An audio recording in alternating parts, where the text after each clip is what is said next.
हम बात कर रहे थे बॉम्बे टॉकीज में दिलीप कुमार पर लगे 100 रुपए जुर्माने की। दरअसल बॉम्बे टॉकीज की बुनियाद रखने वाले हिमांशु रॉय और देविका रानी अपना काफी समय इंग्लैंड में गुजारकर भारत लौटे थे और इसलिए उनके तौर तरीके भी अंग्रेजों वाले थे।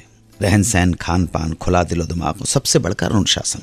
इस अनुशासन का ही नतीजा था कि बॉम्बे टॉकीज से जुड़े लोगों के लिए खास ड्रेस कोड डिसाइड किया गया था, जिसके तहत भड़कीली गॉडी पोशाक या बुश शर्ट पहनकर आने वालों पर 100 रुपए जुर्माना लगता था। बुश शर्ट नहीं पहन सकते थे आप। बॉम्बे टॉकीज में इस तरह की और भी बहुत सारी पाबंदियां थी, रेस्ट्रिक्शंस थे। हुआ यूं कि एक रोज दिलीप कुमार ने देविका रानी की सिगरेट की डिब्बी में से एक सिगरेट निकाली और सुलगा ली। देविका रानी चेन स्मोकर थी। उन्होंने दिलीप कुमार से पूछा कि सिगरेट पीना क्या उनकी आदत है।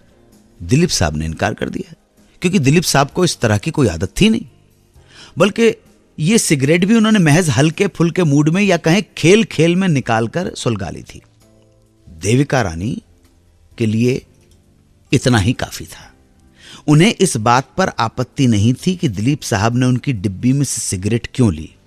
उन्हें आपत्ति इस बात पर थी, जब दिलीप कुमार सिगरेट पीते ही नहीं हैं तो फिर क्यों इसकी आदत डाल रहे हैं।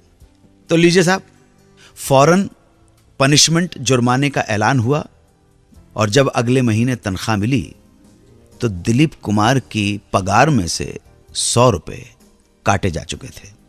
बॉम्बे टॉकीज में काम करने के दौरान दिलीप साहब पर और भी कई जुर्माने लगे थे। इन पेनल्टीज के बारे में मैं आगे आने वाले शोज में आपको बताऊंगा। अगर आप हमसे संपर्क करना चाहते हैं तो SMS कीजिए, लिखिए बिग स्पेस दीजिए सुहाना सफर और लिख डालिए अपना मैसेज या सवाल और भेज दीजिए 55454 पर। आप हमारा ये शो बिग FM के ऑफिशियल YouTube चैनल पर भी सुन सकते हैं। फेसबुक पर मुझसे कांटेक्ट करने के लिए लाइक कीजिए मेरा ऑफिशियल फेसबुक पेज facebook/सुहाना सफर विद अन्नू कपूर।